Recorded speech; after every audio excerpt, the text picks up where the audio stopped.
Bajo la Lupa, la primera clínica periodística pro fomento de virtudes ciudadanas. Necesitamos información que conduzca al compromiso por el bien. Los principios valen por sí. Sin espacio para el odio y sin espacio para el sectarismo. Aquellos temas que nos preocupan como sociedad son diagnosticados bajo la lupa de hombres y mujeres creyentes del consenso, la cooperación conjunta y la reflexión propositiva, siendo ciudadanos a favor de la prosperidad común. Las confrontaciones ya fueron suficientes. Bienvenidos.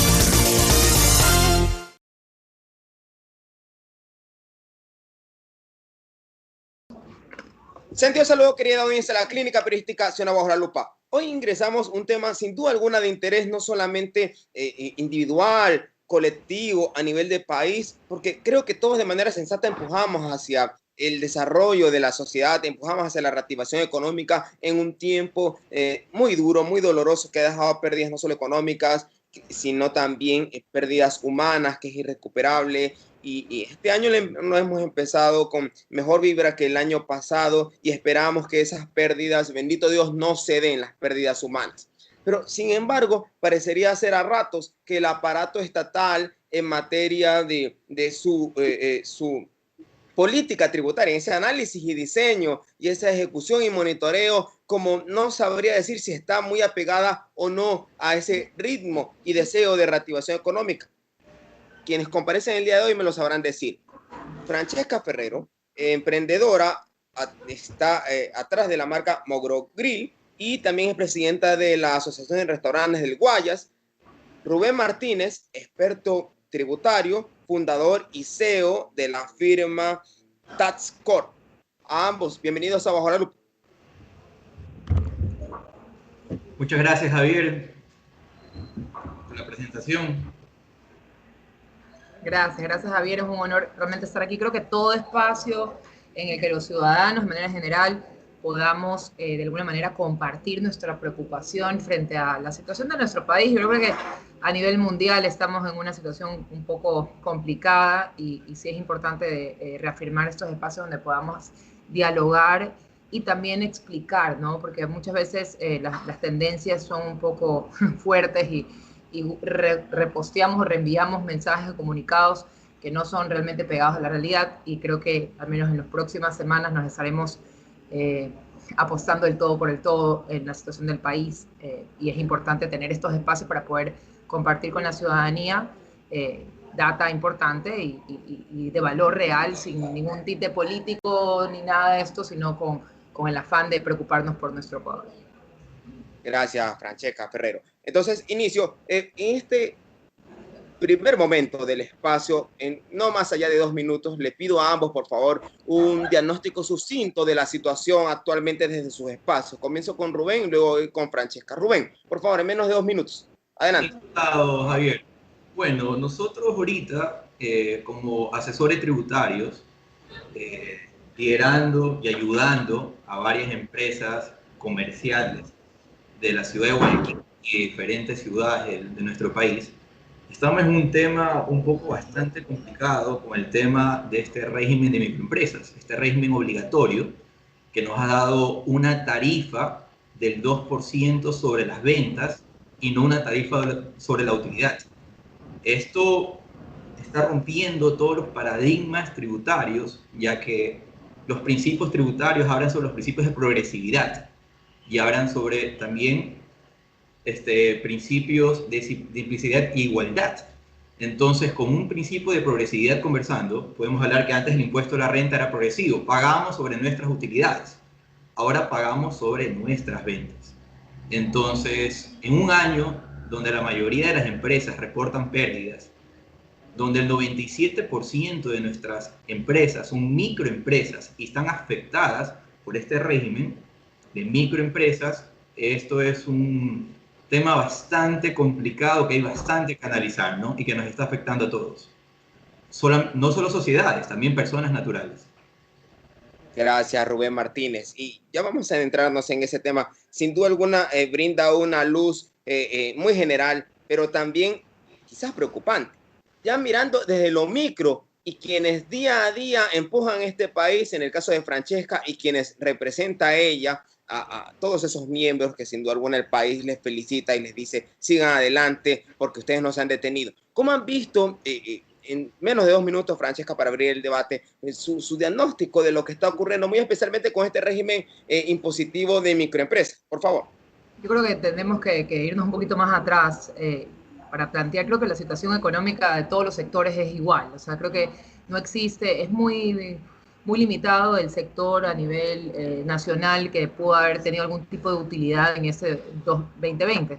Como decía Rubén, ¿no? O sea, sabemos que el tema de impuestos es de alguna manera vital también para que la rueda gire a nivel nacional.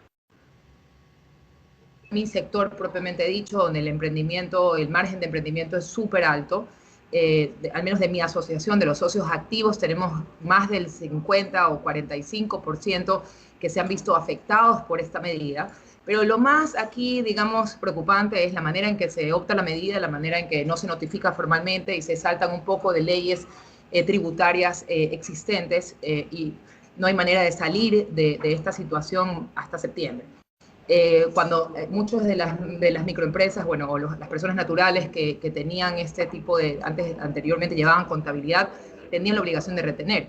Es decir, nosotros retuvimos igual ya dinero, no aplica para mi caso, pero sí para otros socios, cubrieron el cambio a microempresas y básicamente no hay mucha claridad del impacto verdadero, ¿no? Sobre qué tienen que pagar, qué no tienen que pagar, cómo pueden protegerse, de qué y este tipo de espacios nos ayuda también a hablar y ayudar a la ciudadanía en general que se encuentra en esta misma situación injusta. Si nosotros, digamos, tengamos que tributar por deudas cuando tenemos pasivos y todos estuvimos al 50% de facturación, que muchos no llegaron ni al punto de equilibrio y el 30% de mi sector se fue.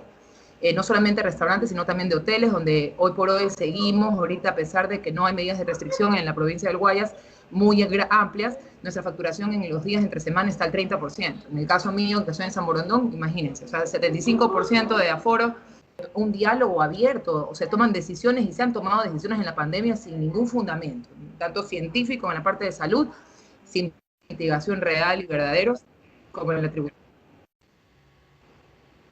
Gracias, Francesca Ferrero. Ahora sí, abro el debate. Voy con Rubén. Rubén, decía Francesca, para ella y para quienes representa, que son la comunidad de restaurantes en el Guayas, de que parecería ser que no es de alguna manera un poco preocupante, no porque no lo sea, sino porque no es el origen, el régimen impositivo para microempresas, sino un poco más atrás. Desde esa labor de consultoría y de acompañamiento a los sujetos pasivos, ¿cómo ha visto desde el ejercicio profesional esa apreciación? Quizás la política tributaria en estos 4 años, y me refiero a estos 4 años porque es el gobierno actual, ¿ha ido o no ha ido acompañando ese sentido de prosperidad y en su momento, cuando ya caímos en pandemia, de reactivación? Rubén. Bueno, comencemos analizando el comienzo de todo año de toda empresa. Toda empresa debe comenzar con una planificación financiera para un año. Tener supuestos, tener proyecciones de ventas, de gastos, ingresos y tener una proyección y un flujo de caja. Si viene el Estado y viene el gobierno y en el mes de septiembre que norma la resolución número 60, que es la resolución que ya establece la forma y pago de las empresas y microempresas, y lo establece ya con su formulario 125, que recién ingresa el 15 de enero. Y si estamos hablando que son empresas que pueden tener $60.000 en ventas, pero han tenido $100.000 en gastos y tienen una pérdida de $40.000, y aún así deban de pagar un impuesto sin utilidad, ¿cómo toda empresa puede tener una planificación financiera sobre este tema, ¿no? Asimismo, este es un inicio de lo que ha pasado este año. El año pasado, algo que no afectó a microempresarios, porque este es el primer año que afecta a microempresarios, hubieron otros impuestos diferentes. Por ejemplo, salió otro impuesto sobre las empresas, los contribuyentes especiales, que vendieron más de $5 millones. Tampoco una planificación financiera. En diciembre, en el último mes del año, les indican, hay que pagar este valor. Esto no viene arrastrando un flujo efectivo, esto no viene mostrando una planificación financiera. Y así ha venido 3 años atrás, que el gobierno, a última instancia, cuando verifica que se está quedando sin presupuesto, nos ingresa un nuevo impuesto. A veces sobre la utilidad, a veces sobre las ventas, primera vez que afecta al microempresario. Ayer la Cámara de Comercio sacó un manifiesto indicando que se pide, por favor, que el régimen debe ser voluntario. Y no solo la Cámara de Comercio de Guayaquil, la Federación de Cámaras Nacionales de Comercio, ya que las empresas que tengan pérdidas no deberían pagar este impuesto. Se indica... Ahora, sí, le interrumpo solamente allí para un poco contextualizar lo que está señalando. Hablar de este primer año que se afecta al microempresario. El microempresario no es una entidad, también es una persona natural que probablemente emitió una que otra factura por alguna actividad que no necesariamente tenga que ver con su título profesional debidamente registrado, y que frente a eso inclusive vendió con descuento de lo que compró, obviamente por efectos de revender, y ya no tengo una utilidad. Le digo esto porque el comunicado que señala respecto a la Cámara de Comercio de Guayaquil lo cita claramente, que este régimen impositivo para microempresas no distingue frente a una ganancia o una pérdida, y en todo caso le permite a la persona, le obliga a la persona a tributar el 2% sobre sus ingresos brutos. ¿Es correcto? Es correcto. Perfecto. Es correcto. Perfecto. Continúa. Así es. El Código de Producción establece que es un microempresario. Un microempresario es una empresa o persona natural que vende menos de $300.000, de 0 a $300.000, y que tiene hasta 9 empleados bajo relación de dependencia. Esto es para contextualizar un poco, ya que estamos hablando de microempresas, y es importante que las personas que nos escuchan sepan qué es una microempresa, ¿no? Entonces, conversando bajo ese punto, es importante indicar de que este impuesto tiene muchas falencias, y nosotros como asesores tributarios encontramos muchos vacíos legales en esto. Por ejemplo, indica la normativa que si tú ya declaras el formulario 125 y solo tienes declaraciones ventas bajo el régimen de microempresas, ya no debes declarar tu impuesto a la renta. Entonces, una sociedad vende $30.000, paga su impuesto de $600, el 2%, menos sus retenciones. Ahora, no declara impuesto a la renta. Primero, ¿cómo la Superintendencia en Compañías sabe el estado financiero de esta compañía si esto va analizado directamente entre entidades del Estado? ¿Cómo el Ministerio del Trabajo sabe sobre el 15% de las utilidades pagar a los trabajadores si ya no debe el empresario declarar en el formulario 101? Porque no tuvo otro tipo de ingresos, que está establecido en la resolución número 60. Como indicaba un poco Francesca, hay demasiada incertidumbre dentro de los empresarios, dentro de los contribuyentes, hay demasiados vacíos legales. La normativa parece que la trabajaron muy poco tiempo y no la han analizado correctamente. Para ir con Francesca, solamente le pregunto a Rubén Martínez, caso, ejemplo, ¿qué es lo que nosotros hemos un poco censado desde bajo la lupa? Un ciudadano común y corriente obtiene su RUC para facturar. El año 2020 emitió 2 facturas. Esas facturas no es por ejercicio profesional, sino por una actividad de venta de zapatos. Correcto. Hoy la autoridad tributaria le ha notificado que pertenece al régimen impositivo para microempresas, y le está exigiendo que tribute sobre esos ingresos brutos, pese a que solamente emitió 2 facturas. Frente a eso, TaxCorp y su fundador, Rubén Martínez, ¿qué opinión le merece? Bueno, que es algo totalmente equívoco. Es totalmente algo errado. Analizando un poco la normativa tributaria internacional, analizando un poco la normativa tributaria europea, hablamos sobre los impuestos directos, analizamos sobre los impuestos progresivos. Nuestra normativa tributaria también lo indica en su artículo 5 del Código Tributario, que se priorizan impuestos directos y progresivos. ¿Qué es un impuesto directo? El impuesto a la renta. Yo genero utilidad, yo pago. Y pago progresivamente dependiendo mi utilidad.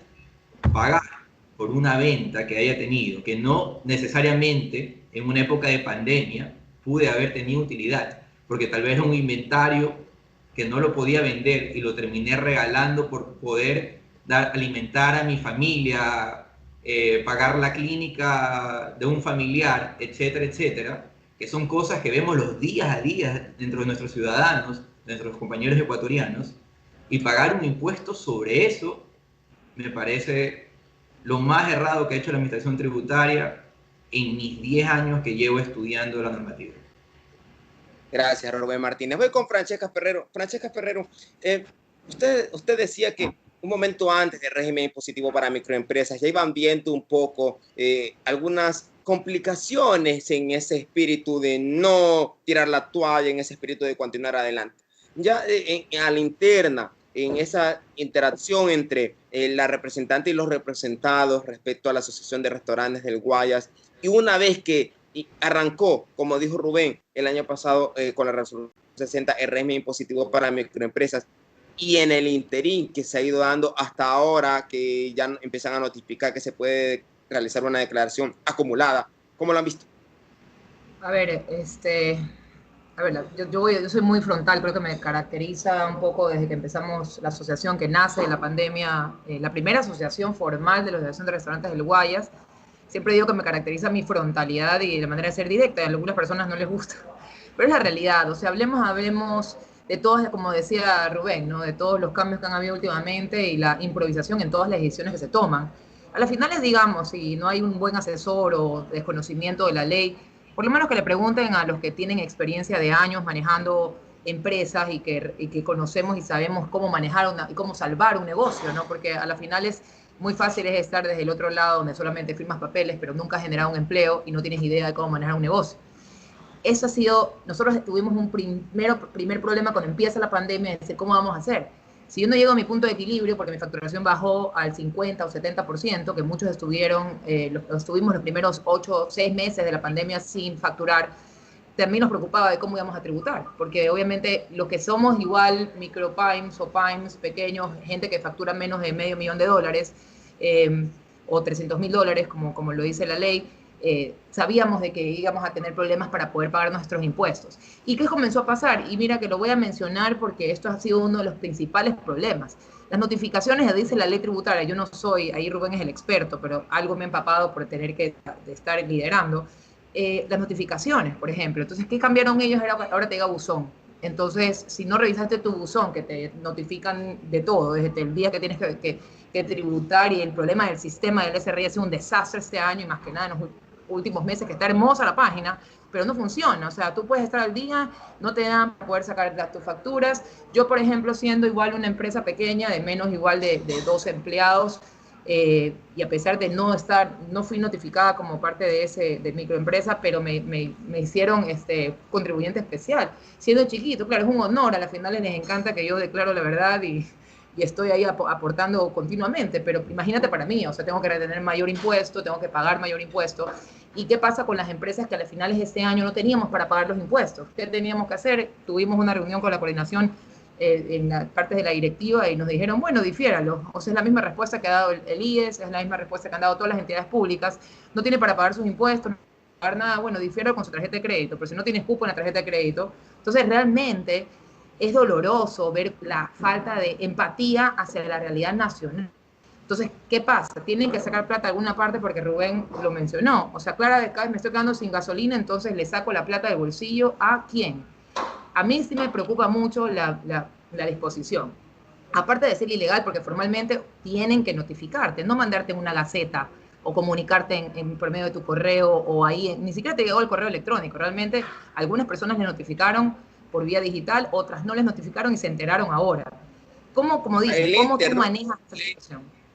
Le interrumpo ahí, Francesca, solo para complementar. Existieron personas desde hace algunos meses o semanas, si soy más preciso, en redes sociales, que empezaron a señalar, ¿sabe qué? Usted búsquese con su número de cédula en los archivos de Excel del Servicio de Rentas Internas, ya que están en una especie de catastro a quienes están incluyéndolos en el régimen impositivo para microempresas. Dado porque algunos de esos casos que yo conozco, y de hecho yo me incluyo allí, resulta que tenemos RUC y podemos emitir las facturas, pero el año 2020 probablemente emitimos 2 o 3, y de esas 3, como bien lo decía Rubén, ya casi nada existe, porque o lo ocupamos para sobrevivir o nos moríamos. Y ahora la autoridad tributaria entonces pretende tributar sobre algo que ya no existe.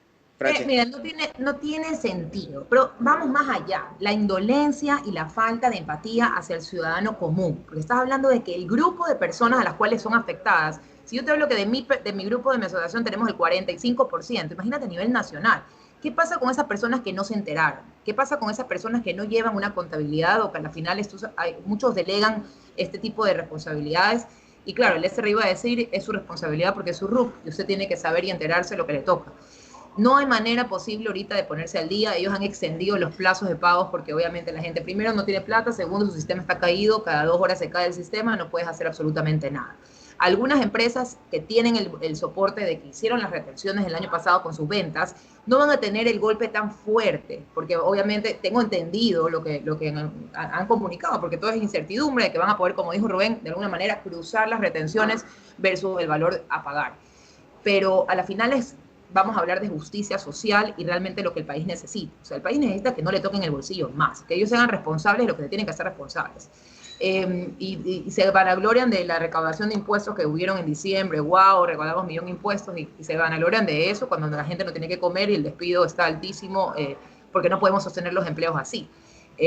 Preocupa no tener una salida, si no dan de baja esto, lo cual dudo que den de baja. Realmente creo que ya no hay mucho que hacer, más que profesionales como Rubén y otras empresas de alguna manera puedan asesorar a las personas de manera general. Imagínate la cantidad, como tú dices, de amigos que uno puede conocer que dan servicios prestados o que tienen algún tipo de comercio pequeño, hoy por hoy, ¿de dónde sacan la plata? Entonces, hay que dejar un precedente de alguna manera, buscar la vía legal para buscar un precedente para que esto no vuelva a ocurrir y las cosas como son. Pero veo silencio, ¿no? La Cámara se pronuncia, la Cámara de Comercio, antes de que salga Pablo, manda el comunicado de esto. Nosotros somos parte del Comité Empresarial Ecuatoriano, donde están todos los líderes industriales y comerciales a nivel nacional, y nuestra preocupación es no solamente la parte tributaria, vienen otros problemas, ¿no? Toda la situación política, la situación de salud, y no vemos una salida clara, ni ayuda tampoco. Realmente es como apágame y verás tú cómo haces. O sea, es la situación, es la verdad.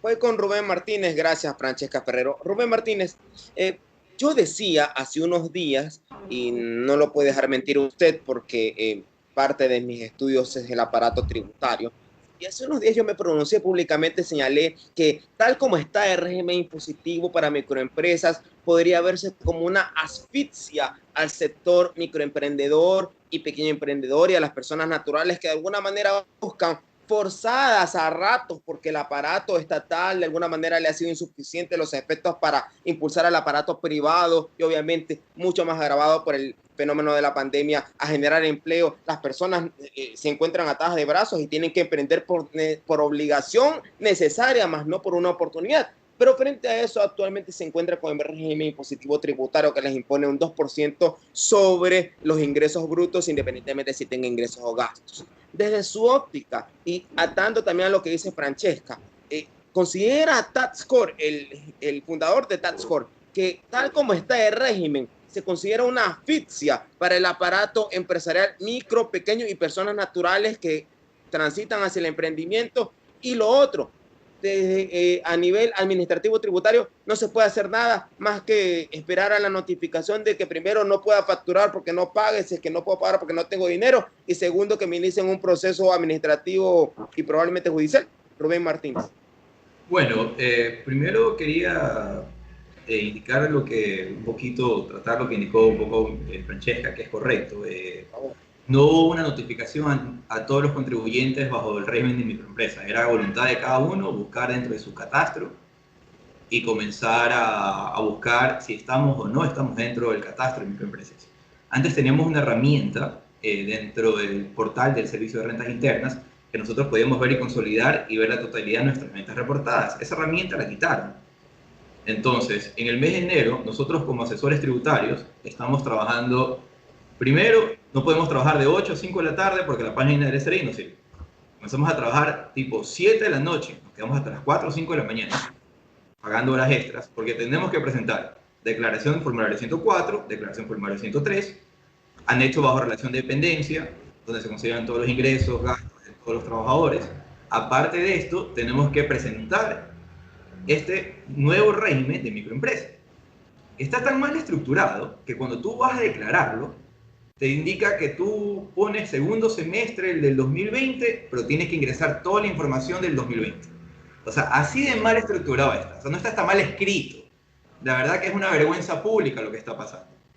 Pero es la ley, es la normativa, el grupo de asesores tributarios han presentado diferentes demandas en contencioso judicial distintas de lo fiscal, acciones de protecciones. No hemos tenido todavía respuestas sobre estos temas, esperamos ver qué pasa un poco más adelante, pero esperamos tener noticias positivas a la ciudadanía en que nosotros los asesores tributarios, aparte de asesorar a las empresas, estamos tratando de ayudar a las personas con algo totalmente ilegal. Porque uno de los principios de progresividad del SRI indica es un principio de retroactividad, que una ley nueva no me puede afectar a valores o algo que ya pasó anteriormente. Primero, entendemos, la resolución sale el 30 de septiembre del 2020. El catastro de microempresas sale en los primeros días de diciembre. Entonces, el primer día de diciembre me indican que todo lo que yo había estructurado, todo mi planeamiento financiero de un año, que es lo que un asesor financiero te hace, te trabaja, te indican que ya no vale porque ahora tienes que pagar el 2% sobre tus ventas. En diciembre. No parece real, parece hasta una broma, pero es lo que está pasando en nuestro país.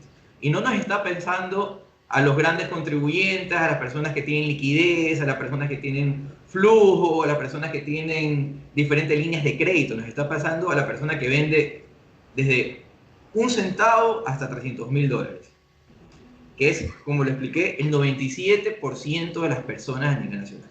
Entonces, esto es muy alarmante, es muy grave, me preocupa demasiado.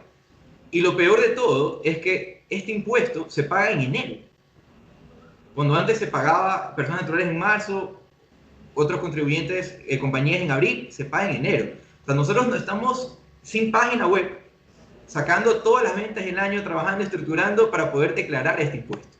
Entonces, es bastante alarmante, es bastante preocupante, y la mayoría de las personas, yo calcularía que un 90% de los microempresarios, que son personas naturales, no obligadas a llevar contabilidad, que tal vez no tienen idea de lo que está pasando, no le están reportando. Y este valor a pagar de ellos, según el artículo 101 de la ley de régimen tributario interno, tiene un 3% de multa mensual, más un interés del 1% anual, que lo establece el Código Tributario, que depende de una tasa referencial del Banco Central, que puede ser el 0.08, el 1%, hasta el 1.2 ha llegado en los años. Entonces, estamos hablando de un 4% de impuesto sobre intereses y multa mensual. En un año estamos hablando de un 48%. Si yo debía $100 y tenía que pagarlos en enero, y el próximo enero del siguiente año debo 148. Es increíble lo que está pasando. Y estoy seguro que no lo van a notificar y las personas se darán cuenta después de 3 o 4 años y pagarán una multa de más del 100% del valor, que es esto lo que lo establece la ley. Y en los intereses no tiene límite. Los intereses pueden ser un 100, un 200, un 300%, es lo que establece nuestro Código Tributario. Entonces, es realmente alarmante lo que está pasando. Sí, que no le establecen un proceso. Sí, claro. Adelante, Francesca. Yo quería decir algo más de que preocupa mucho. Claro, sabemos de que se va el gobierno, ¿no? Hay que ver si el nuevo gobierno entra con las mismas medidas o cambios. Ese es merengue, no es merengue, cada uno hace lo que quiere. ¿Qué es lo más preocupante para mí? Que realmente esas tomas de decisiones de hígado, viscerales, mal copiadas, copy-paste, lo que nos ha pasado desde el día 1 de la pandemia, que sabemos de que ha sido un año muy complicado de manejar, muy complicado de liderar, que la situación del gobierno no es fácil. Eso lo entiende todo. De un país en déficit, quebrado, no tenemos plata, en una pandemia, no tenemos recursos, no, o sea, muy aparte de hablar de corrupción y todo lo que se han llevado en masa, ¿qué está buscando? ¿Qué hace este tipo de leyes? Son leyes de evasión. Estamos hablando de que lamentablemente es la realidad. O sea, la persona que pone la idea, si yo quiero recaudar impuestos, yo voy a recaudar impuestos, ¿verdad? Haciendo las vainas de manera correcta, a donde tengo que recaudar los impuestos, flexibilizando las medidas de las personas, de los más perjudicados para poder lograr lo que han hecho otros países que tienen a la final la plata para sostener. ¿Qué me preocupa? ¿Qué va a pasar, como tú dices, con todas esas personas que son muy pequeñitos, que a las finales no tienen ni siquiera empleados en relación de dependencia, que básicamente es su empresa, como dicen, un emprendimiento familiar? Sin hablar de lo que acaba de decir Rubén, que básicamente es robar y meter la mano en el bolsillo. Lo que a mí me preocupa es que la gente comience a decir, ¿sabes qué? Pues ¿para qué tengo el SRI? Entonces no pago el SRI, anulo mi RUC, dejo la deuda ahí y simplemente saco un RIC o no facturo. Y muy aparte de eso, tengo el tema de que la gente va a aprovechar. También lo mismo pasa en la seguridad social, lo mismo pasa en los contratos laborales, o sea, todo es de esa manera, ¿no? Se va a ver perjudicada y afectada y la gente va a empezar a evadir. Entonces, imagínate, la solución de ellos es peor que el mal. O sea, preocupa la toma de decisiones a dedo o sin ningún soporte ni legal ni con un poco de empatía para la ciudadanía en general.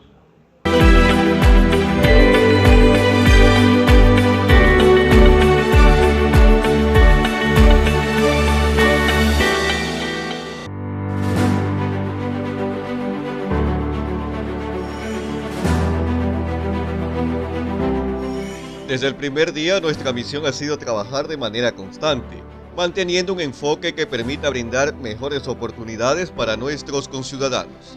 En este 2021 fortaleceremos este compromiso con la ejecución de varias obras. Iniciaremos con la construcción del Hospital del Día en el sector del Secán, la rehabilitación del mercado César Llanes. Se realizará la readecuación del mercado municipal Las Manuelas para la construcción del Palacio Municipal. Se iniciará el estudio de factibilidad y diseño definitivo del sistema de alcantarillado pluvial para el canal de la avenida Manuela Cañizares. La construcción del puente vehicular que conectará a la cooperativa María Luisa de Gilbert y Julio Col es una realidad. Continuaremos con la ejecución de la segunda y tercera fase de la construcción de aceras, bordillos, alcantarillado y asfaltado en la cooperativa 5 de junio. De igual manera, iniciaremos la primera fase de construcción de aceras y bordillos en la cooperativa 28 de agosto, cooperativa 12 de noviembre, Colinas del Valle y la subida a las antenas. Con el propósito de reactivar el turismo fluvial, se repotenciará el malecón Dr. Roberto Gilbert, el cual tiene un urbanismo táctico, lo que permitirá impulsar la creación de hoteles, comercios y emprendimientos. El 2020 fue un año fatídico, por eso rendimos un homenaje a todas las víctimas de esta pandemia a través de la creación del Monumento a la Fe, proyecto que se ejecutará con inversión privada. Estas obras proyectan a Durán como la ciudad de progreso y constante evolución, trabajando siempre para mejorar la calidad de vida de usted y de su familia, impulsando un Durán turístico, industrial, comercial y gastronómico. Juntos crearemos el Durán que todos anhelamos.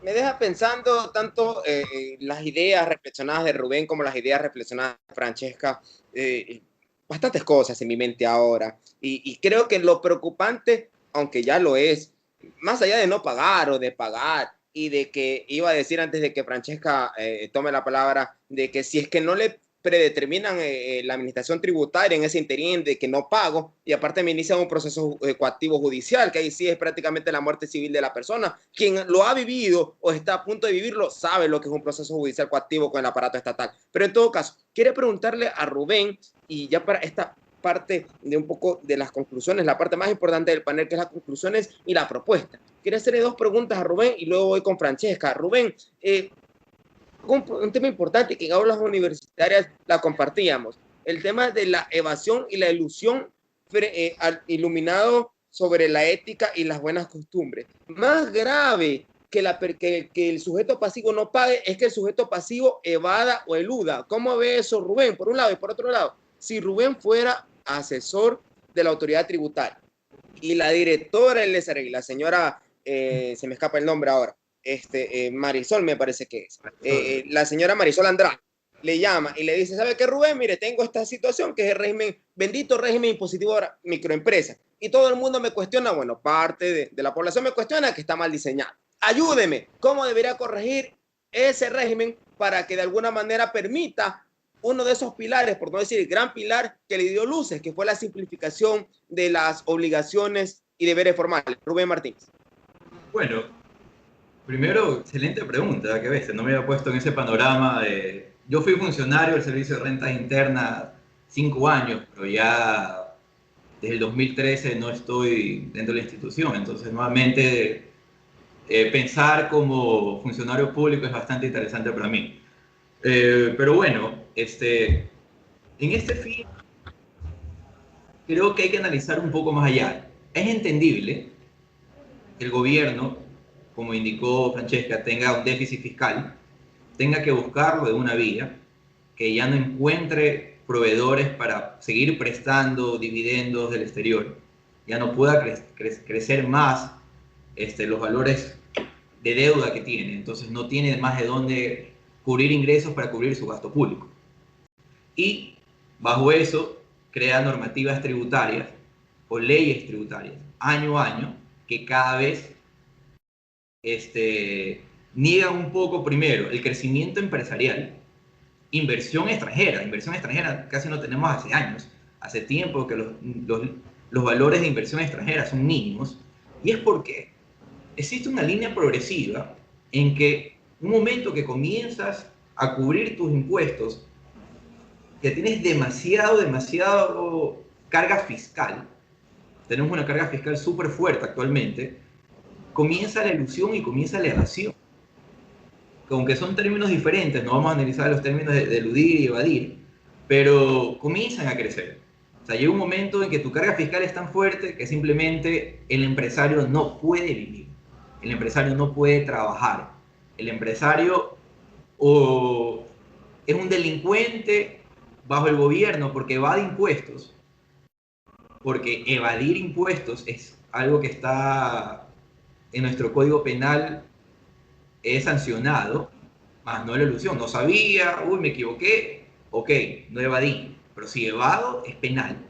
Es como la compra de las empresas fantasma, de la factura de las empresas fantasma, que tanto ha sonado durante estos últimos 6 años, que tiene una prisión de 5 a 7 años, ¿no? Entonces comienzan estos temas de evasión de impuestos.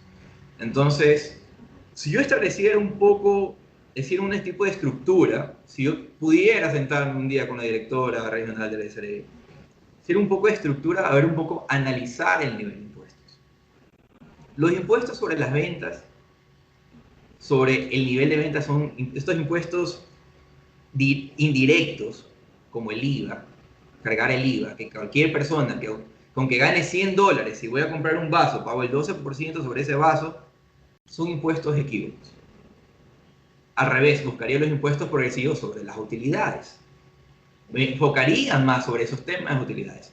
Pero no esperaría al 31 de diciembre de un año, cuando tenga ese déficit fiscal, en buscar e indicarlo para que las empresas a última hora paguen. Eso también está hecho de manera equívoca. Entonces, yo creo que nuestro código tributario está demasiado retrógrado. Es un código tributario copy-pega del código tributario de Chile. Se ha reformado todas las leyes en reglamento de régimen tributario interno, leyes de régimen tributario interno, han salido todos los años, sale una ley nueva reformando estas leyes, pero el código tributario no está modificado. Entonces, y nuestro código tributario es nuestra ley principal, la que está por encima de la ley del reglamento. Entonces yo creo que fuera por esa vía. Los impuestos ICE me parecen impuestos correctos. Si tengo una facultad de comprar un carro de lujo y pago un poco más de impuestos, perfecto, no le afecta al 1, 2, 3% de toda la población, no le afecta al ciudadano común, no le afecta al ciudadano normal. Ahorita el gobierno firmó una ley hace 5 años firmó una ley con el gobierno, con la Unión Europea, y los impuestos de los cargos europeos han bajado a un 40%. Entonces, ¿cómo bajan los impuestos a los cargos europeos, que son puros Mercedes-Benz, BMW y Audi, y nos cargan impuestos a los microempresarios? Porque yo soy un microempresario. Entonces, no me parece la manera correcta. Es como un principio de ética, un principio de lealtad.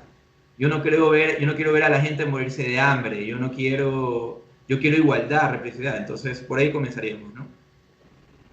Clarísimo, Rubén Martínez. Francesca Ferrero, le pregunté a Rubén Martínez como profesional de libre ejercicio, como conocedor del aparato tributario, ya donde las papas queman, ya en el momento de que el sujeto pasivo tiene que cumplir con sus obligaciones al momento de tocar las puertas del aparato tributario para realizar sus actividades comerciales o sus actividades profesionales. Y él brindó su óptica como profesional de libre ejercicio. Pero si le pregunto a Francesca Ferrero como sujeto pasivo, como es prácticamente quien nos está viendo en esta entrevista mayormente, y le tuviera de alguna manera la oportunidad de acercarse al aparato tributario, a la autoridad tributaria desde el aparato gerencial, le dijera, mire, ¿sabe que tengo esta estructura y este bendito régimen impositivo de microempresas? Hay personas y hay voces que me dicen, está equivocado. Francesca, ¿qué le diría? Yo le diría que no le puedo pagar un impuesto de un dinero que no tengo. Yo creo que lo más importante es decir, dígame de qué manera usted me va a ayudar a reactivar mi sector y mi negocio, de qué manera yo voy a poder también facturar. Yo no puedo pagar algo que no tengo, que no recibí. Entonces, en base a eso, o sea, es que el tema es muy lógico. Donde ellos no ven, nosotros intentamos de alguna manera como asociación poner o hacer flexibilidad tributaria para de alguna manera incentivar, copiando de alguna manera medidas que se tomaron en otros países, ¿no? De incentivo tributario, haciendo, al menos propusimos en el sector turístico, tener como que libre tributación. De alguna manera es muy sencillo, yo quito o flexibilizo la parte tributaria y la economía va a comenzar hay mayor capital, es lo que tú decías, si tú tienes 100, decían ustedes, si yo tengo que gastar $100 como una persona natural, normal, un consumidor, y el 12 voy a poder ahorrarme esos $12 en macro, es inyectar liquidez a la propia economía civil. Y vemos que ni siquiera existe esa postura o esa visión. Tuvimos en el mes de mayo, en plena pandemia, una tema de impuestos muy bajos y creo que ellos estaban en pánico de lo poco que se recaudaba. Creo que me parece que en el mes de mayo hubieron $8 millones de recaudación, lo cual es caótico y terrible. Pero yo le diría, realmente de esa manera no se llega. Yo creo que yo he intentado también hablar como madre, de manera muy civil, ¿no? He intentado con ellos y ellos responden con data. Responden simplemente con números, responden con estudios. Las autoridades en el momento que tú le estás enseñando su grave error, por ejemplo, en este caso yo lo que haría para poder lograr de alguna manera como asociación o como persona natural, si quiero ir a meterle una carta, sigo esperando desde el mes de junio que pedimos los datos del primer semestre, todavía ni siquiera me contestan, o sea, como asociación formal lo pedimos y no hay información y no hay data, como decía Rubén, o sea, que me estás pidiendo hacer algo que no puedo hacer, y aparte de eso me quieres multar. Entonces, ¿por qué no? Lo que hay que hacer a nivel civil es sí, empezar a reunir firmas y empezar a hacer temas legales, o sea, estamos en derecho, tenemos mucho derecho, nuestra Constitución nos ampara a la parte, a los civiles, a los ciudadanos, y creo que la desinformación, o de alguna manera, por años se mantuvo a la sociedad contenida. Y Rubén, yo te voy a corregir un poco, las empresas fantasmas de tributarias, ojalá vinieran de los últimos 6 años, o sea, no hablemos por favor de esas partes, cosas innombrables de la historia a nivel nacional, sin hablar de partidos políticos o de tendencias políticas. No hay que ser muy mago, ¿no? De decir, hubo el 2% de lo que hubo en su momento, de la plata que se manejó en su momento, el desperdicio que hubo y la falta de conciencia. Tener un 12% de IVA con dólar es una locura. Haber tenido los años que tuvimos con dólar y al 12% y luego que nos suban al 14% es una absurdez. Entonces no hay ese diálogo más que decir, ok, hay retroceso, como dice la Cámara, ¿verdad? Retrocedan y lo hagan voluntario. Yo pregunto, ¿quién va a hacer eso tributario, al menos en este año? Por último, si quieren hacer la medida, permite que la gente se pueda retirar de la medida porque no aplica. Y luego el próximo año, tú, como dice Rubén, yo voy a hacer una planificación. Pero ¿qué podemos esperar de personas que ni siquiera han manejado una empresa en su vida? ¿Qué puedes esperar de personas que son puestas en cargos públicos sin tener una trayectoria? Porque tú puedes tener una maestría, tú puedes tener... Pero si tú no has tenido una empresa donde no has generado empleo, donde no sabes cómo manejar un negocio, no puedes pues tomar ese tipo de decisiones que realmente me preocupa. No sé a veces si los asesores que trabajan para el gobierno trabajan para hundir el gobierno. O sea, como las decisiones que han tomado este año han sido una tras otra, como entregando las elecciones de manera de bandeja de plata. Entonces, yo diría que lo único que nos queda a los ecuatorianos, y sí hago un llamado a las finales, hay ya se están uniendo muchos sectores para poder de alguna manera dejar un precedente legal, al igual que la banca, al igual que los problemas que muchos han tenido con la gestión de cobranzas y la indolencia en reliquidar y en bajar las tasas y el silencio de la super de bancos. Existen muchos temas que hoy por hoy, a pesar de que todo el mundo está un poco más preocupado de que si es merengue o no es merengue, si vas a poder comer este mes o no, si vas a tener que despedir empleos o no, personal, si vas a poder pagar tu cuenta de luz. ¿Quién habla, imagínate, de pagar los impuestos? Yo espero que las autoridades competentes actuales salgan a las finales por la puerta menos pequeña y puedan de alguna manera sentarse. El diálogo con el Estado, hoy por hoy hay un silencio completo de todas las entidades del gobierno, de todos los ministerios y también de los cantones por la situación de salud y porque obviamente existe la necesidad de las elecciones. Creo que nada se va a mover de aquí hasta mediados de febrero, seguramente. Y eso también preocupa, porque entonces, como dice, ¿cuántos millones de dólares van a tener en impuestos, en multas, de manera ilegal? Hay que decir las cosas como son, ¿ya? El que te notifican, como tú dices, que busques en un Excel, tendría que revisar la ley, me tendría que decir Rubén, o tendría que hablar con un abogado, debe de ser hasta inconstitucional. Y esto no solamente ha sido en el SRI, nosotros en el sector, lo voy a lanzar porque es importante también que la gente sepa, tuvimos ya ciertas visitas en pandemia, lo cual es inconstitucional porque el estado de excepción protegía a todos los sectores y los comercios en no tener los permisos al día porque no se podía. Resulta ser que todo lo que el Ministerio de Salud Pública, la entidad del ARCSA, el Ministerio de Salud Pública visitó el sector comercial al que yo represento, resulta ser que abrieron archivos a todas las personas que en su visita verificaron que no estaba pagado el permiso de funcionamiento del ARCSA. Imagínate, oh sorpresa, o sea, la mano al bolsillo de $2.500 por multa. Entonces, estos temas se aplican no solamente en la parte tributaria que estamos hablando ahorita, sino en las diferentes entidades del Estado y en las diferentes maneras. Tú preguntaste algo, Rubén, importante. ¿Qué es lo que están haciendo? Quitando oxígeno, ¿no? Están terminando de liquidar a las empresas. El sector de turismo y el sector de gastronomía y todo lo que es hostelería se ha visto, está ya hace tiempo sin gasolina y muchos estamos esperando, sabemos que el primer trimestre, siempre el primer trimestre es un trimestre de programación, de sacar tu PIG, de reinvertir. Este año no es de reinvertir, este año es de ver cómo vas a resistir hasta por lo menos abril, que en teoría debería empezar a reactivarse. Pero no se va a reactivar porque la situación mundial no va a cambiar. Entonces, más preocupante aún, ¿cuántas personas perderán empleo por estas decisiones del gobierno? Habría que lanzarles a ellos que la historia los juzgue y que realmente ellos sean responsables del despido, de los despidos en masa que generan en el sector de microempresarios, porque obviamente no vas a tener que pagar, no vas a tener cómo pagarlo, no vas a tener cómo sostener este nuevo modo y vas a tener que de alguna manera soportar tu operación. Si necesitas sostener tu operación, toca controlar gastos, pero si no tienes facturación, si no vendes, te toca bajar tu gasto de la empresa y eso muchas veces es prescindir en horas de trabajo de tus empleados y dejar ir gente que ha invertido mucha plata. Porque la gente habla muy fácilmente de que la empresa privada nomás despide, pero no, tampoco tienen idea cómo uno puede sostener un empleo si no tienes dónde pagar. ¿Cómo tú puedes generar empleo si no tienes dinero para poder pagar estos empleos? Entonces, todo esto es una cadena de situaciones.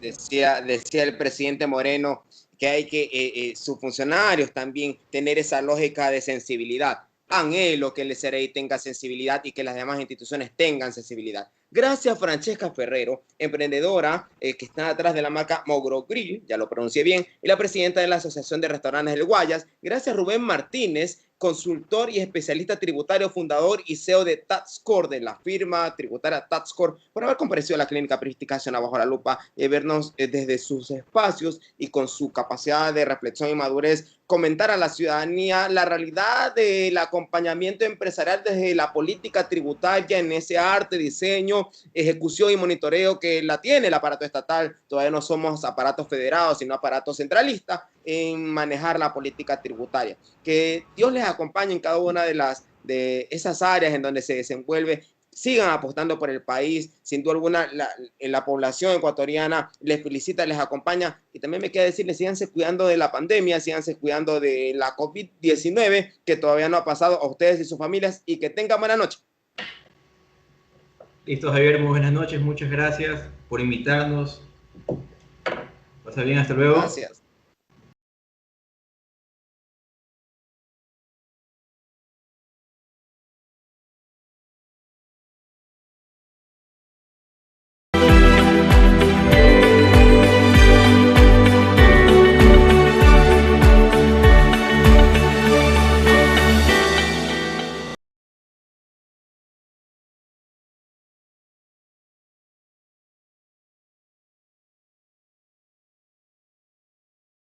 Hoy, un tema sin duda alguna de interés nacional, interés local, interés mundial, el terminar con la COVID-19, terminar con el SARS-CoV-2. La vacuna parecía ser, y digo parecía, porque creo que actualmente ya no lo es, que era el fin de la COVID, pero es parte de varias medidas y varias tácticas de una estrategia global que es la prevención. Pero yo no soy voz autorizada en el ámbito médico. Sí, quien comparece ahora, Andrea Gómez, epidemióloga, doctorando en salud en Chile. Bienvenida Bajo la Lupa. Buenas tardes, muchas gracias por la invitación, Javier. Un gusto compartir el espacio. A usted, Andrea, siempre su gentileza en aceptar la comparecencia más que mía para la audiencia de Bajo la Lupa y empezar un poco desde la voz autorizada, que es no solamente el ámbito de salud pública, sino de la ciencia, poder ir, no sé si aclarando, quizás desmitificando o inclusive informando adecuadamente de todo esto que está pasando. Esta entrevista, muy diferente a las que le hemos hecho a usted anteriormente, quiero que sea informativa y de preguntas y respuestas. Comienzo, Andrea Gómez, por favor, en 2 minutos, no más de 2 minutos, deme su lectura post 18 de enero de 2021, muy especialmente que usted estando fuera de Ecuador tiene, no digo que los demás no la tengan, pero puede tener un valor agregado de mayor objetividad y veracidad en esa lectura. Por favor. Bueno, comentarle que hace unas 3 semanas ya estoy acá en Ecuador, estoy en Cuenca, sí, ya con mi familia, entonces como ya más tranquila también de poder estar con ellos, que era lo que me tenía bastante preocupada, pero ya en Ecuador. Paréntesis allí, paréntesis. Espero que usted y su familia estén invictos de la COVID-19 y bienvenida a La Paz. Cierro paréntesis. Muchas gracias, Gabriel. Sí, efectivamente mi familia está muy bien y yo también pasé los 15 días de aislamiento voluntario hasta estar seguros y luego ya sin mascarillas en casa y ya tranquilos por ese aspecto. Bueno, y comentar que después del 18 de enero, que no llegaron las vacunas en esa fecha, sino llegaron 2 días después, en el caso de nuestro país, lamentablemente, claro, el número de vacunas que han llegado hasta ahora a nuestro país son totalmente insuficientes, ni siquiera para la primera línea, lamentablemente envuelta con muchas irregularidades, desconocemos qué es lo que está pasando, también el ministro recibió la vacuna cuando no es parte de primera línea, entonces hay muchas preguntas, muchas dudas, muchas inquietudes con respecto al manejo de la vacunación. Y claro, es lamentable porque un proceso que debe ser tan transparente, tan importante para el país, se lo ha empañado lamentablemente en estos días. ¿Qué va a pasar con la vacunación? Como estamos en nuestro país, es probable que durante el 2021 no lleguemos a vacunar a las personas que deberían vacunarse. Estamos hablando de mínimamente el 75% de la población desde los 16 años en adelante, pero en el caso de la vacuna de Pfizer en nuestro país, además de la AstraZeneca, están con permiso para personas de 18 años en adelante. Entonces, también hay esa disminución de la población. Hay muchas cosas que quedan en duda, no hay un plan diseñado que sea público, detallado de lo que se está haciendo, por qué las decisiones, por qué el 60%, por qué no una vacunación universal para la población, para la que ya hay evidencia de que es segura y de que presenta una eficacia sobre el 94%. Hay muchas dudas también porque se eligió la vacuna de Pfizer cuando es complejo también el transporte, se necesita 80 grados bajo cero, el manejo del hielo seco, etcétera, es un conflicto, ¿no? También por qué hacerlo con estos, que vengan estas dosis espaciadas, cuando movilizarlas implica dinero, implica instrumentos, personas que estén capacitadas para ello, una movilización muy grande que genera un costo muy alto para el país.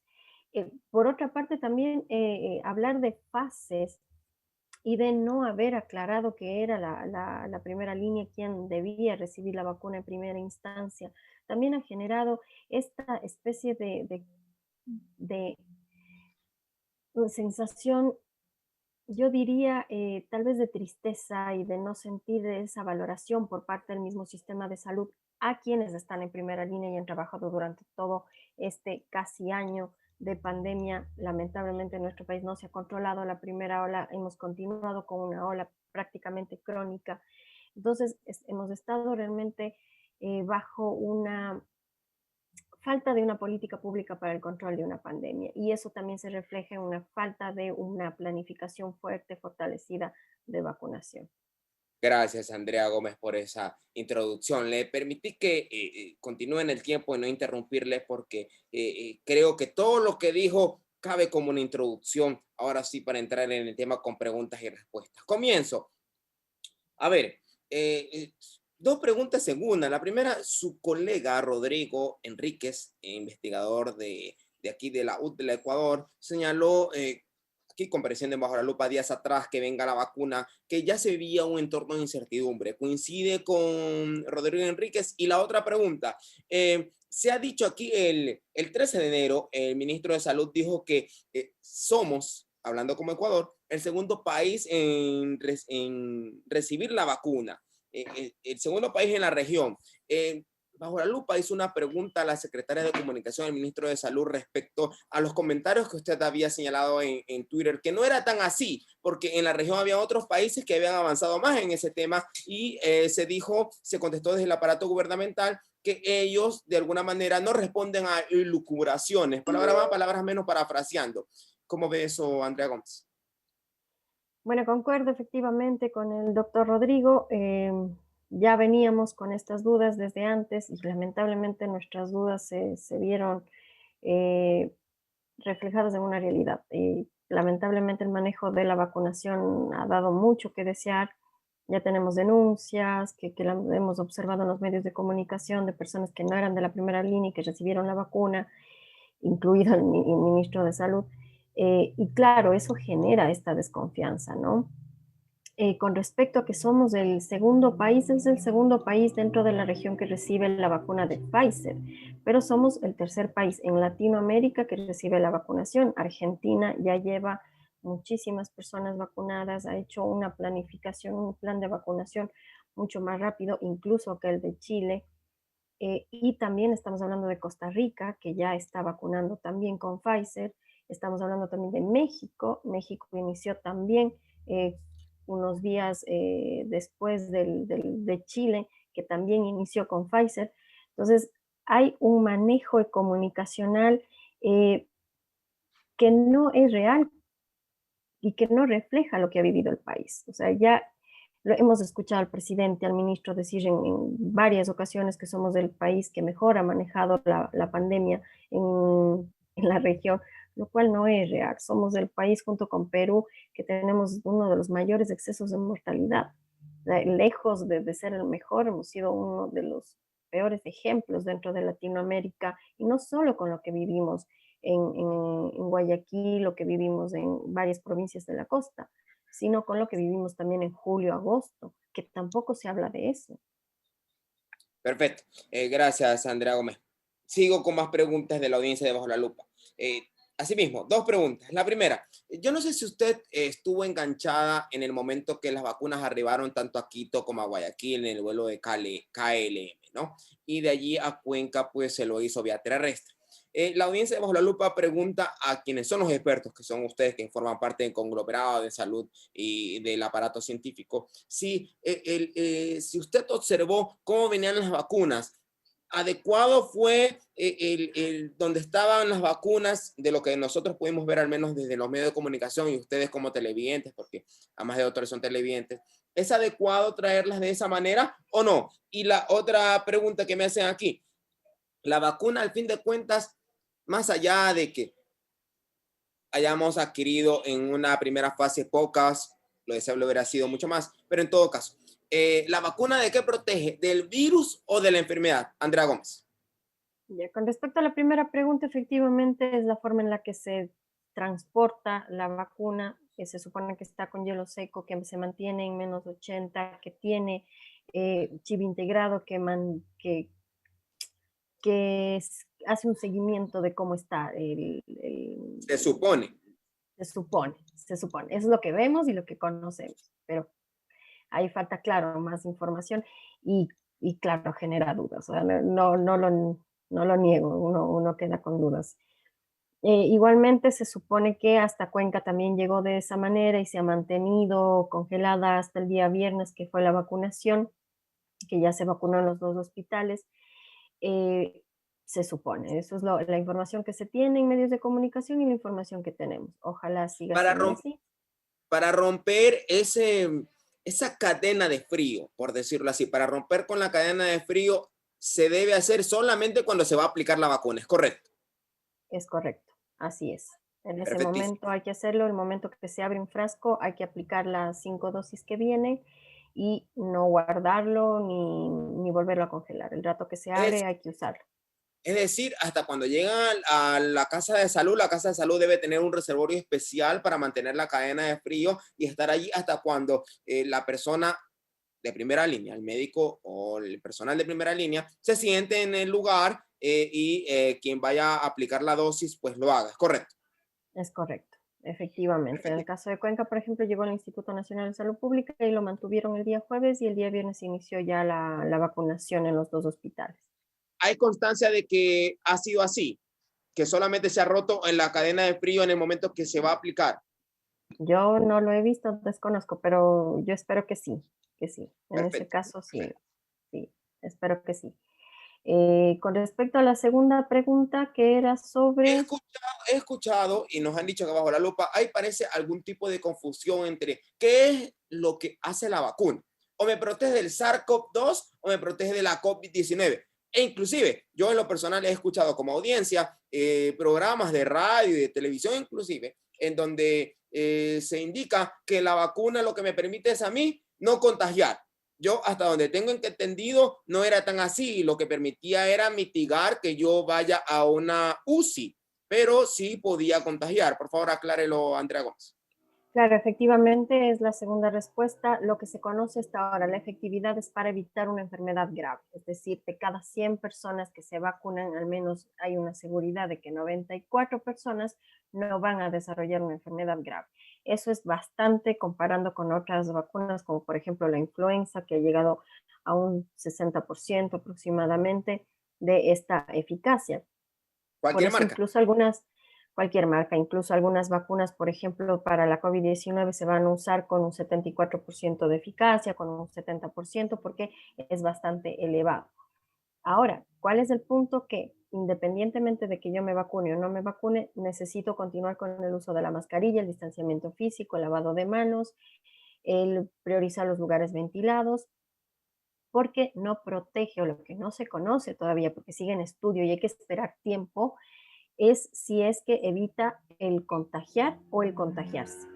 Eso es lo que todavía no se conoce. Lo que se tiene claro es que evita la enfermedad grave, pero no contagiar o contagiarse. Así que si es que yo me vacuno, por ejemplo, yo tengo que mantener todos los cuidados porque yo no sé si yo podría contagiarme y contagiar a mis seres queridos que no están vacunados. Entonces es muy importante que una persona que se haya vacunado mantenga todos los cuidados. Y toda la familia, no crear esa falsa sensación de seguridad de que ya no me voy a contagiar o de que ya no voy a contagiar. Hay que seguir cuidándonos hasta que haya una evidencia sólida de que pueda producir esta tan deseada inmunidad, pero eso se desconoce todavía.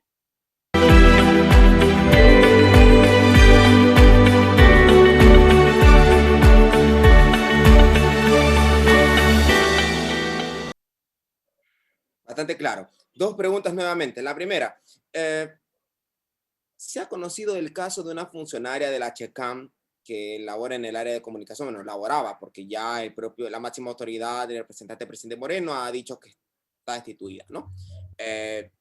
Pregunto, esa vacuna, esa dosis quedó desperdiciada, porque primero ella ya no va a retornar, ya no se va a poder poner, si es que esperaba así ponérselo dentro de ese cargo, digo por lo que vemos. Y por otro lado, al ser una dosis, no recibió la segunda dosis, esa otra dosis, si yo la ubico a alguien, tendré que esperar las otras remesas y empezar a programar. O sea, prácticamente hasta ahora esa dosis está perdida. Confírmeme eso o no, Andrea Gómez. Y lo otro, hay también preguntas abajo a la lupa respecto a que, bueno, yo nunca me voy a poner la vacuna, yo quiero evitar los riesgos en el sentido de los efectos secundarios. Yo lo que he visto en otros países, no solo fuera de la región, en el continente americano y el europeo, lo que está ocurriendo, yo voy a seguir con mis cuidados, mascarilla, lavado de manos, evitar las aglomeraciones, distanciamiento y demás. ¿Es al fin de cuentas esa opción una problemática para la sociedad, Andrea Gómez? Claro, en el caso de la segunda pregunta, se me escapó la primera, le iba a anotar Ya y se se me la repito, escapó. tranquilo. Dele. En el caso de la vacunación, en este momento, el recibirla implica que yo no me vaya a enfermar gravemente. Si es que yo no me vacuno, sigo con la misma probabilidad de contagiarme y de enfermar. Y claro, y eso es algo que podría pasar. Aunque si mantengo las demás medidas, la probabilidad de que yo adquiera el virus y gravemente enferme es muy baja, ¿cierto? Si es que yo me cuido, sí, pero si no me cuido, tampoco me vacuno, entonces sí, la probabilidad de enfermar grave es alta. Ahora, ¿qué pasa? Que en el caso de la vacuna de Pfizer ha mostrado una efectividad que hablábamos de 94%, pero además muy pocas personas por 1000 habitantes han presentado una reacción. Es muy bajo y no ha mostrado mortalidad. Entonces, ha mostrado seguridad y además eficacia. Entonces, las vacunas, y en este caso la de Pfizer, los efectos secundarios que han mostrado son mínimos, muy similares a otras vacunas, el dolor local, tal vez un poco de malestar, tal vez un poco de fiebre, que es muy pocos los casos, y que pasan en un día. En el caso de quienes han tenido alergia a un componente específico de la vacuna, ya conocen que tienen alergia. Entonces, si es que he tenido alguna alergia y desconozco el por qué he tenido anafilaxia, es decir, la incapacidad de respirar por la alergia, ahí tengo que hablar con un profesional de la salud antes de colocármela. Pero si no, el efecto secundario es mínimo y en cambio los beneficios sobrepasan estos pequeños efectos secundarios. Repito la primera pregunta. La vacuna que se puso la funcionaria que no era de primera línea, que era el área administrativa, ¿esa dosis está perdida hasta ahora? No sé, desconozco cómo lo manejará el Seguro Social en este caso, no sé cómo lo manejarán en el caso de que hayan más casos en el Ministerio de Salud Pública, pero lamentablemente, o sea, ya sucedió este efecto, lo recomendable es que se dé la segunda dosis, sería una dosis perdida. ¿Por qué? Porque puedo crear resistencia al virus, puedo generar otros conflictos. La destitución puede ser más perjudicial que el propio no haber evitado que una funcionaria que no era parte de primera línea, incluidos los posgradistas, porque he leído que los posgradistas están ahí también empujando, no se hayan puesto la vacuna.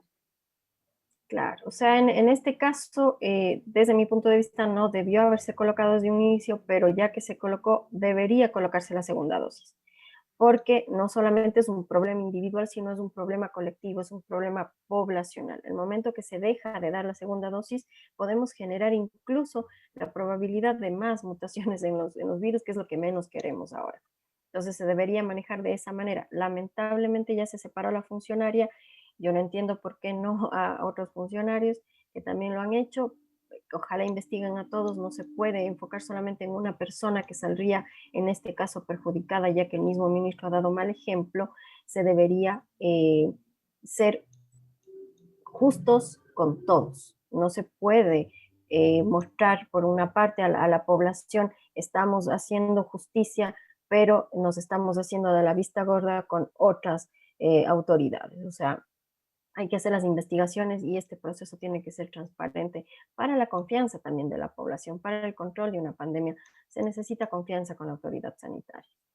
Sensato su comentario y un poco atado a la pregunta anterior era de que efectivamente la acción de un ser humano, pues el ser humano es imperfecto, pues bueno, ya se verá en lo posterior. Creo que hay que priorizar la humanidad, ese sentido solidario. Al fin de cuentas, la funcionaria es un ser humano como nosotros y puede estar expuesta y como usted dice, puede ser más perjudicial evitar, y digo evitar en un supuesto, porque no sabemos que vaya, cómo, efectivamente en las palabras de Andrea Gómez, cómo se va a manejar esto, no lo sabemos, cómo se ha manejado tampoco, pero deseable es de que a voz de la ciencia se le permita ubicar la segunda dosis para no crear resistencia y que pueda hacer que esa persona, no es porque ella lo quiera, sino porque probablemente vaya a tener contacto con alguien, vaya esa resistencia a multiplicarse. Insisto, perdónenme la audiencia, perdónenme Andrea si es que cometo un yerro al hablar en materia científica, pero los técnicos son ustedes, no yo. Continúo. A ver, dos preguntas nuevamente. La primera, la secretaria de Comunicación se pronunció recientemente en una emisora respecto a los comentarios post, ya no 18 de enero, sino post el día de la vacuna. Hubo un comentario anteriormente respecto a que una dama, parte del aparato del sector privado, había dicho que ella no sabía quién dijo 18 de enero, pero el propio presidente Moreno días atrás, él en sus propias palabras dijo que era 18 de enero. Y ella decía que no sabía. Pero bueno, la secretaria de Comunicación fue entrevistada en una emisora respecto a post ese día que llegó la vacuna y que habían dicho ustedes, los médicos, los epidemiólogos. Ella dijo lo siguiente, que estaba sorprendida de la opinión negativa de que respecto a que habían llegado muy pocas vacunas, porque días atrás de que lleguen esas vacunas no se tenía nada y que hoy se tiene 8,000. ¿Qué opinión le merece aquello a Andrea Gómez? La primera pregunta. La segunda pregunta. Actualmente me llegan a redes sociales de Bajo la Lupa, digo me llegan porque me informan a mí desde la producción, que parecería ser que hay un consumo excesivo de ivermectina. Digo, parecería ser porque lo que dicen en redes sociales es que no hay. La pregunta es tan así para Andrea Gómez ahora que está en Cuenca, Ecuador? Por favor.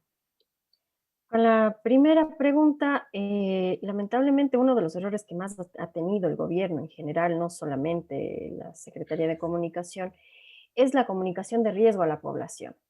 Hay que hablarle a la población directamente, transparentemente, decirle lo que está sucediendo, darle información, darle herramientas para la toma de decisiones. Este comentario lamentable de la Secretaria de Comunicación nos habla también desde una perspectiva en el cual no conversa con quienes hemos dado esos comentarios y el por qué. Se está viendo como si fuera caridad. Y en este momento lo que necesitamos es horizontalidad entre el gobierno y la población. Es la única manera de sacar adelante un país.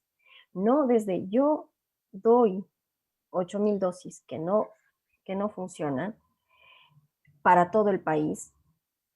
No ha habido ninguna disculpa al país hasta el momento.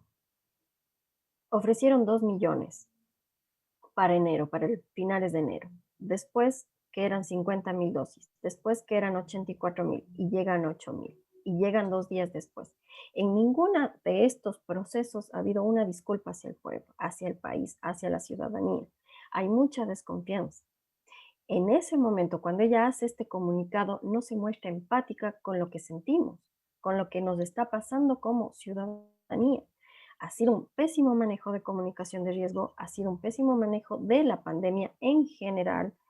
Tenemos un exceso muy elevado de mortalidad. Tenemos lista de esperas en cuidados intensivos.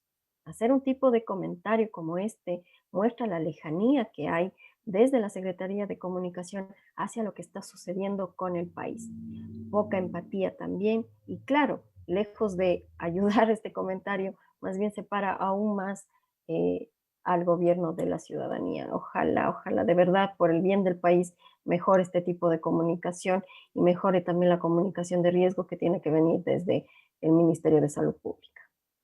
¿Qué pasa, Andrea Gómez, con la ivermectina y el presunta escasez? La lógica me dice, o por un lado, insisto, o que todos lo compraron y ya no hay porque hay demanda, o por el otro lado hubo especulación del producto por algunas personas. ¿Cómo lo ves? Lamentablemente, en el caso de la ivermectina, como todos los medicamentos, necesitan pasar por procesos de estudio y validación de que tenga algún efecto. El caso de la ivermectina ha mostrado en el laboratorio un efecto, pero a dosis muy elevadas, que podrían hacer daño al organismo si es que el ser humano lo consume. A dosis bajas no ha mostrado efectividad.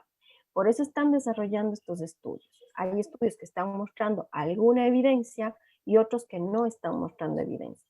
Falta tiempo y está la ciencia en eso, en desarrollar investigación.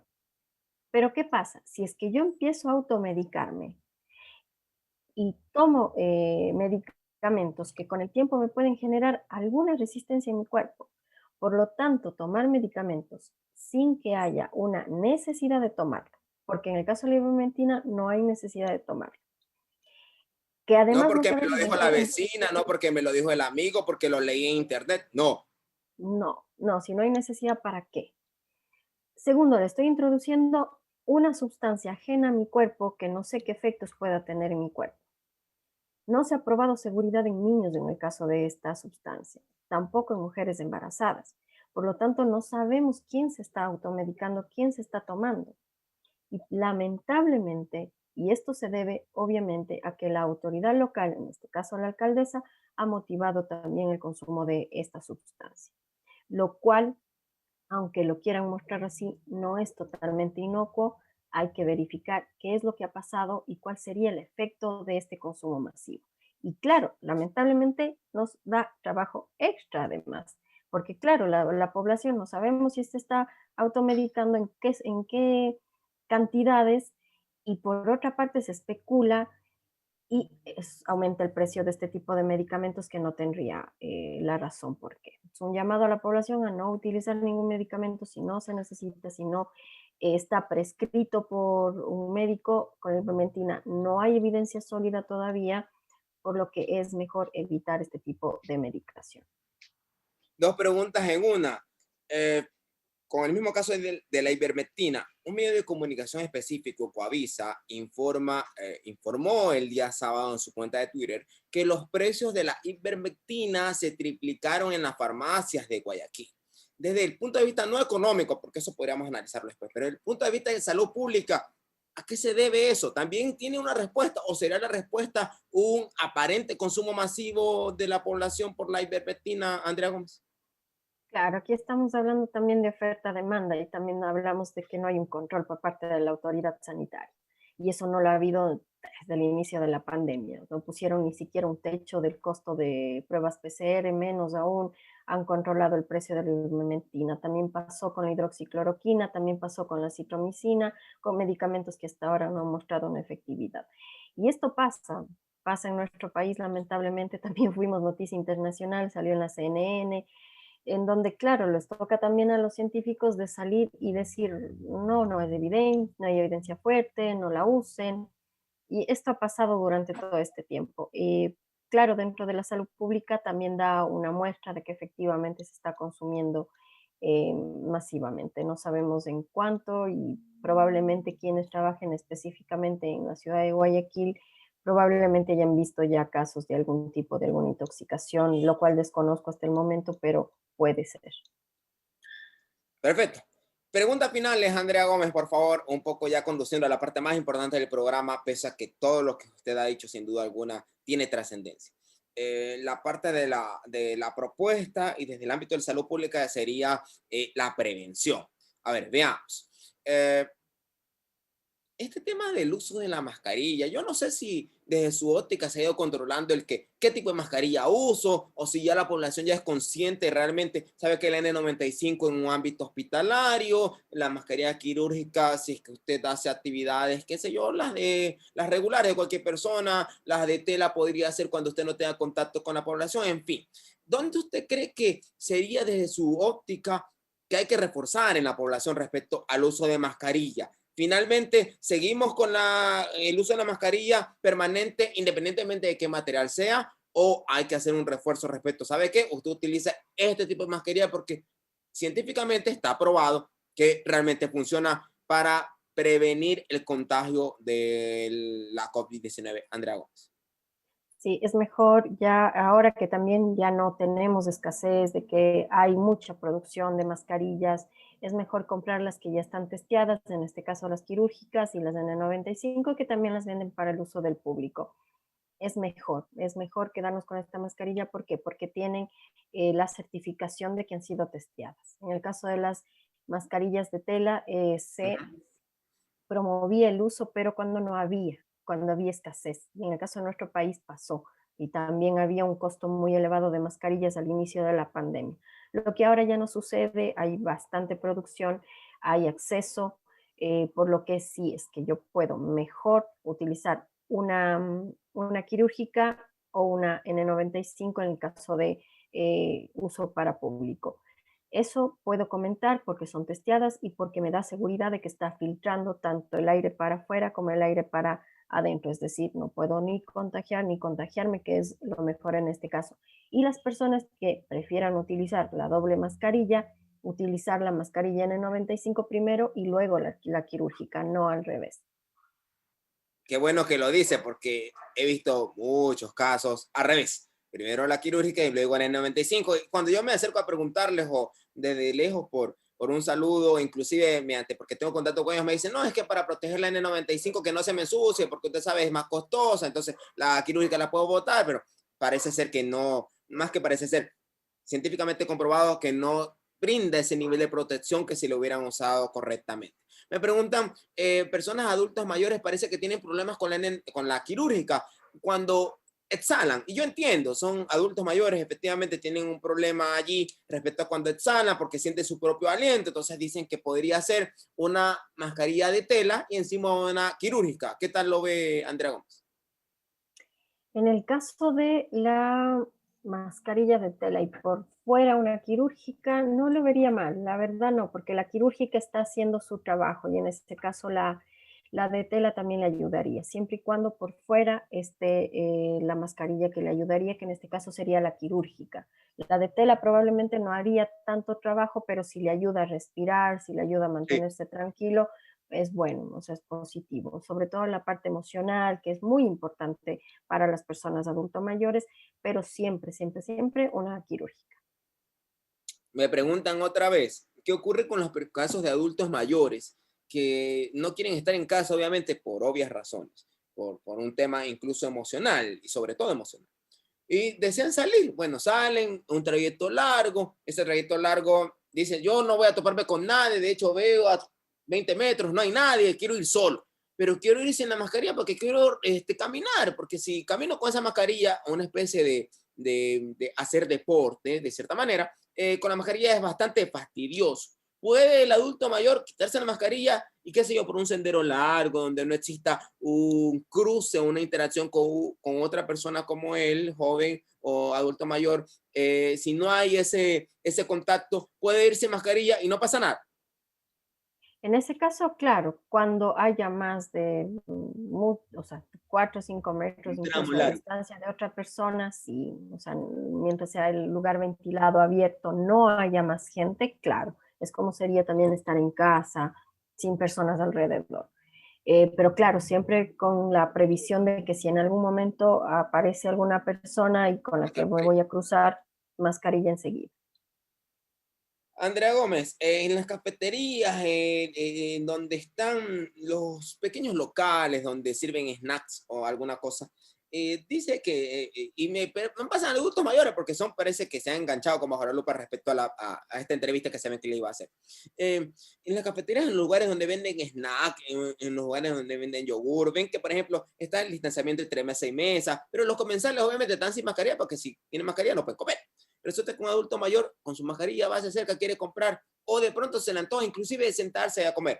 Le preocupa que como los otros comensales estén sin comer, aunque no hablen, sería ideal que no hablen, pero están sin mascarilla, él le preocupa a este adulto mayor que nos pregunta sentarse y degustar porque de pronto están como sin mascarilla. Él también. ¿Es un problema o no es un problema eso, Andrea? Si es que es un lugar ventilado, se respetan los 2 metros de distancia, se puede quitar la mascarilla y comer. Si es un lugar con aire acondicionado que está recirculando ahí. No, ahí sí no. Yo no recomiendo estar en un lugar cerrado con ventilación recirculando con personas hablando todo el tiempo y que no haya ventilación. Ahí sí el riesgo de contagio aumenta mientras más tiempo esté sin mascarilla y más tiempo esté el lugar cerrado. Es preferible en ese caso no quedarse y llevarlo a la casa o pedir un lugar afuera. Eso es lo mejor. Yo he visto que muchos locales han tratado de adecuar sus espacios y los que no han podido, venderlo para llevar o para entrega a domicilio, que es también una opción, claro, por la economía y la difícil situación que vive el país además. Cierro esta entrevista con una pregunta y un pedido. La pregunta, ¿qué ocurre en el caso de Andrea Gómez? No sé si lo ha visto ya en este poco tiempo que está en el país, en los bancos. Usted va al banco, resulta que quiere cambiar un cheque, y yo lo he dicho abiertamente, para mí al menos es terrible, y corríjame si estoy equivocado. Quiere cambiar un cheque, entonces la persona, como está con mascarilla, le dice el cajero, la cajera, sabe que retírese la mascarilla unos segundos para verle si realmente usted es quien dice ser, ¿no? Y hay algunos bancos que tienen lector de huella, yo no sé por qué no lo utilizan, pero en todo caso, ese en una agencia, en un lugar que obviamente hay aire acondicionado, hay muchas personas en cola, guardan los 2 metros, pero finalmente están ahí, está el guardia y están los cajeros.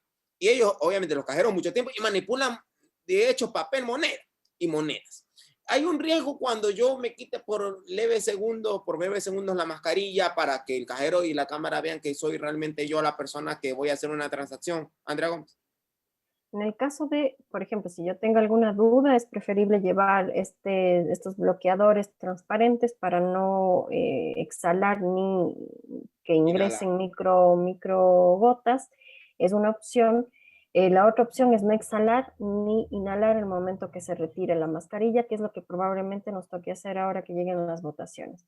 Mientras sean milisegundos, es poco probable que haya un contagio. Incluso se ha visto que sobre los 15 minutos de estar sin mascarilla en un lugar cerrado, sin ventilación, aumenta la probabilidad de contagio, por lo que si son milisegundos no hay probabilidad. Sin embargo, quienes corren más riesgo en ese aspecto son quienes trabajan dentro del establecimiento, porque las personas llegan, cambian su cheque y se van, pero continúa circulando el aire dentro. Entonces, ojalá los bancos mejoren la seguridad, sobre todo para sus trabajadores.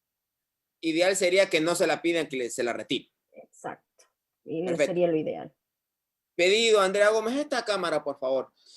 Si usted tendría que dirigirse a la audiencia y decirle, estamos en este momento en donde están viniendo vacunas, bendito Dios, sea más rápido el proceso de venida de vacunas, ¿no? Pero ya sabemos de lo que usted me ha comentado, de lo que podemos revisar, que no es todo, no es el todo, es parte de.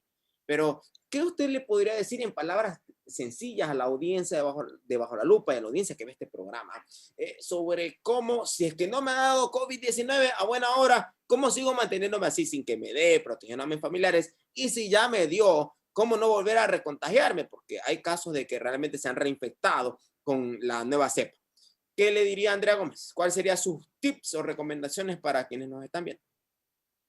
Bueno, recordar también y tal vez decirle a la audiencia, porque también falta esa comunicación por parte de la autoridad sanitaria, que lamentablemente están aumentando los casos en estos días, producto de fin de año, Navidad. Estamos ante un aumento de necesidad de camas, por lo tanto, recomendación, aumentar los cuidados ahora, extremar los cuidados. O sea, si es que antes de estos días nos cuidábamos y tal vez teníamos algún olvido, en este momento, no, aumentar ese cuidado es preciso que ahora nos cuidemos más que nunca. El momento que yo me cuido, cuando yo uso mascarilla, respeto el distanciamiento físico, me lavo las manos con agua y jabón, no solamente me estoy cuidando a mí, sino también estoy cuidando a mis seres queridos. Por lo tanto, un llamado a toda la población a mantener esos cuidados, a hacer lo que nos ha mantenido vivos hasta ahora. Es probablemente que ojalá lleguen las vacunas, ojalá mejore la capacidad diagnóstica también en el país, bajen los casos y podamos de alguna manera movilizarnos un poco más. Pero por ahora y en este momento, aumentar los cuidados, disminuir la movilidad, disminuir el número de contactos al máximo, es decir, quedarnos con quienes compartimos en nuestro hogar y quienes trabajan fuera de casa, llegar a un acuerdo también con sus compañeros de trabajo para mantener al mínimo los contactos. En el momento que hay un contacto que aumentó sus contactos, la probabilidad de contagio va aumentando. Entonces, en este momento, en este preciso momento, cuidarnos al menos los próximos 15 días a 3 semanas para, ojalá observemos una disminución de casos. La verdad no se puede ver cómo está la curva y eso, claro, genera un poco de incertidumbre, sobre todo en quienes estamos pendientes de los datos. Por eso ese llamado a la población para cuidarnos y extremar los cuidados en este momento. Abuso de usted solo con dos preguntas más. La primera, ¿es más seguro ir en los taxis o estos transportes no son los transportes públicos? Porque uno, bueno, más allá de creo que la diferencia está entre un transporte de personas y un transporte donde vayan dos o tres, ¿no? Va la persona sola, es preferible siempre sin aire acondicionado, bajar las ventanillas, correcto. Exacto. Bajar las ventanillas, que esté ventilado. Mientras más ventilado esté el espacio, mucho mejor. Mientras mantenga mi distancia y uso de mascarilla y se va sumando todo esto, es mucho mejor para evitar cualquier contagio. Y si es que al final del recorrido, por ejemplo, el taxi o el bus hace una limpieza general de todo el ambiente, disminuye esta probabilidad de contagio tanto para el conductor como para pasajeros. En los siguientes días, cero reuniones, cero fiestas, cero visitas, cero viajes, inclusive dentro de la provincia o entre provincias, Andrea Gómez. Totalmente de acuerdo, específicamente en este momento en donde las camas están llenas, no hay camas de cuidados intensivos, especialmente en las ciudades más grandes, lo mejor es quedarnos en casa en este momento. Gracias, Andrea Gómez Ayora, epidemióloga, doctorando en salud pública en la Universidad de Chile, ecuatoriana, desde luego, por haber comparecido a la clínica periodística Ciudad Bajo la Lupa y habernos comentado desde su óptica científica de investigadora y de profesional en la salud pública de lo que está ocurriendo respecto a esta situación en el Ecuador frente a un arribo de la primera fase de las vacunas, a la falta de lo que nosotros desearíamos, de que exista una infraestructura hospitalaria que permita que sabe que tengo a alguien con problemas, ahí tiene, si necesita un espacio en la UCI, pues ahí vaya, y también un poco ir hacia una política de salud preventiva en donde toda la población pueda estar informada de esto. E inclusive yo lo decía en la tarde del día sábado, de que podamos tener, ojalá, todos los ciudadanos una página web en donde podamos ver quién se puso la vacuna, qué cargo ocupa y su número de cédula, digo yo, ¿no? Para ver si realmente son los médicos de primera línea, el personal que se estuvo fajando marzo, abril y hasta ahora, inclusive, para que obviamente pues se cumpla lo que se ofreció. Gracias, Andrea Gómez. No me queda más decirle que sígase cuidando, siga cuidando igualmente a su familia, que Dios le bendiga, que le acompañe en esa tarea que ahora está haciendo y que viene ahora al país a contribuir con esos conocimientos y que tenga buena noche. Muchísimas gracias por la invitación, un gusto el espacio y muchas gracias por informar sobre este tema tan importante. Hasta luego. Sí,